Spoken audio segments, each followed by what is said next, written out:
Bismillahirrahmanirrahim. Assalamualaikum warahmatullahi wabarakatuh. Salam sejahtera kepada anak-anak pelajar yang dikasihi sekalian. Hari ini jumpa lagi dengan Guru Alfiah Nikling dengan mata pelajarnya iaitu Al-Madah Bahasa Melayu Darjah 5. Tajuk yang kita hendak belajar pada hari ini iaitu sambung lagi dengan tajuk pengangkutan. Hari ini kita hendak belajar berkenaan dengan baca dan memahami ceritanya. Ya, pelajar, marilah kita bersama belajarkannya. Doa sebelum belajar dan doa penerang hati. Bismillahirrahmanirrahim. Allahumma aftah alaina hikmataka wanshur alaina min khazaini rahmatika ya arhamar rahimin. Bismillahirrahmanirrahim. Rabbi shrah li sadri wa yassir li amri wahlul 'uqdatam min lisani yafqahu qawli. Amin. Ya, pelajar selesai daripada belajar, insya-Allah pelajar dapat membaca dan memahami ceritanya. Ya, insya-Allah. Marilah kita bersama baca ceritanya. Bismillahirrahmanirrahim. Pengangkutan. Pengangkutan adalah kemudahan untuk kehidupan manusia. Alat pengangkutan merujuk kepada kenderaan yang membawa seseorang atau sesuatu dari satu tempat ke suatu tempat yang lain. Biasanya pada jarak jauh berbanding jika berjalan kaki. Pengangkutan dapat dibahagikan kepada 3 iaitu pelajar, huraian iaitu berkenaan dengan pengangkutan. Pengangkutan iaitu alat kenderaan yang membawa seseorang ataupun sesuatu benda daripada satu tempat ke suatu tempat yang lain. Ya, itu ialah makna daripada pengangkutan. Pengangkutan terbahagi kepada 3. Ya, apakah dia? Marilah kita bersama belajarnya. Ya, bahagian pengangkutan terbahagi kepada 3 iaitu pengangkutan darat seperti taksi, bas, lori dan kereta api. Yang kedua, pengangkutan laut seperti feri, kapal laut, perahu. Yang ketiga iaitu pengangkutan udara seperti kapal terbang.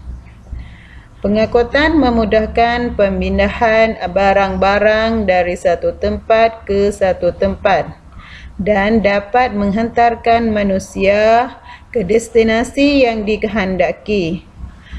Pengangkutan yang paling banyak digunakan oleh orang ramai ialah pengangkutan darat kerana banyak pilihan dan harganya murah. Ya, pelajar, bahagian pengangkutan terbahagi kepada 3 iaitu pengangkutan darat, pengangkutan laut dan pengangkutan udara. Pengangkutan darat seperti taksi, bas, lori dan kereta api. Pengangkutan laut seperti feri, kapal laut, perahu. Dan seterusnya pengangkutan udara seperti kapal terbang. Ya, pelajar, pengangkutan ini memudahkan kita memindahkan barang-barang kita ke satu tempat kepada satu tempat. Pengangkutan yang paling banyak kita digunakan iaitu pengangkutan darat. Sebabnya pengangkutan darat itu banyak pilihannya dan harganya murah. Lalu tu banyak orang ramai gunakan pengangkutan darat. Seterusnya, setiap bidang pengangkutan diadakan tempat naik dan tempat berhenti atau tempat turun. Pengangkutan udara akan berhenti di lapangan terbang. Pengangkutan laut akan berhenti di pelabuhan. Pengangkutan darat pula tergantung kepada jenis kenderaan. Jika melalui kereta api akan berhenti di stesen kereta api. Bas akan berhenti di perhentian bas.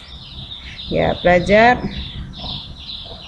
Di atas jenis-jenis pengangkutan itu ada tempat naik dan tempat berhenti ataupun tempat turunnya. Seperti pengangkutan udara berhenti di lapangan terbang, pengangkutan laut berhenti di pelabuhan. Pengangkutan darat ini tergantung di jenis kenderaannya. Kalau kereta api akan berhenti di stesen kereta api. Kalau bas akan berhenti di perhentian bas. Seterusnya, di wilayah jalan terdapat beberapa hentian bas dan stesen kereta api. Manakala di wilayah Narathiwat, selain terdapat hentian bas dan stesen kereta api, keistimewaan wilayah Narathiwat ialah mempunyai lapangan terbang untuk penerbangan dalam negara. Kesimpulan alat pengangkutan yang tersebut di atas dapat membantu dan memberi kemudahan dalam setiap bidang kehidupan kita. Terpulang kepada pengguna itu sendiri. Apakah jenis pengangkutan yang akan dipilih untuknya? Ya, pelajar. Di wilayah Jala ada beberapa hentian bas dan stesen kereta api. Dan wilayah Narathiwat juga selain daripada ada hentian bas dan stesen kereta api, keistimewaan bagi wilayah Narathiwat iaitu ada lapangan terbang untuk penerbangan dalam negara. Ya, kesimpulan alat pengangkutan iaitu dapat membantu dan beri kemudahan dalam setiap bidang kehidupan manusia. Inilah sebagai huraian berkenaan dengan cerita pengangkutan. Ya, pelajar. Akhirnya, marilah kita bersama beri kesimpulan berkenaan dengan pelajaran kita pada hari ini, iaitu berkenaan dengan pengangkutan. Ya, apakah pelajar pengangkutan? Ya, pengangkutan iaitu kenderaan yang membawa seseorang atau sesuatu dari satu tempat ke suatu tempat yang lain. Ya.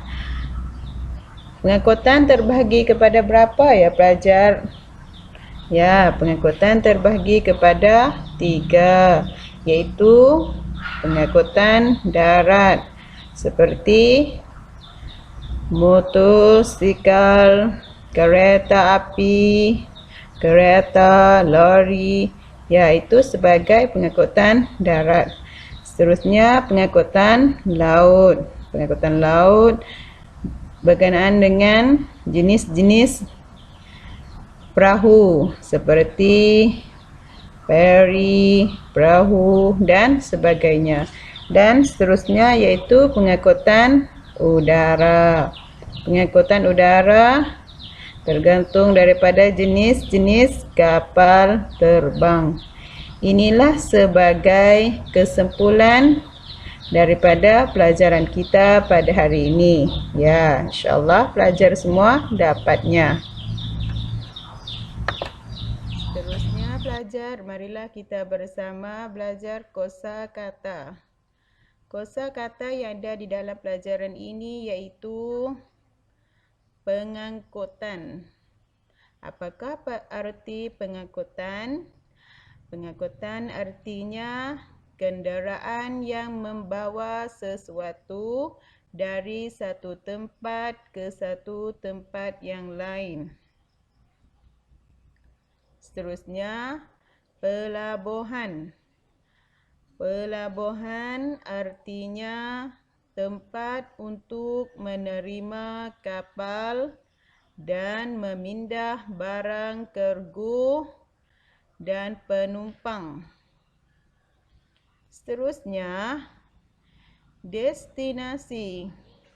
Destinasi artinya tempat tujuan ataupun tempat tujuan pengiriman.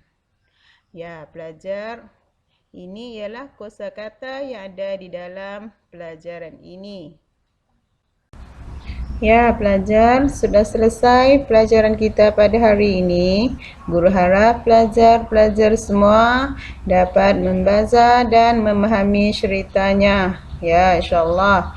Bagi hari ini, akhir dengan kata wabillahi taufiq wal hidayah. Wassalamualaikum warahmatullahi wabarakatuh.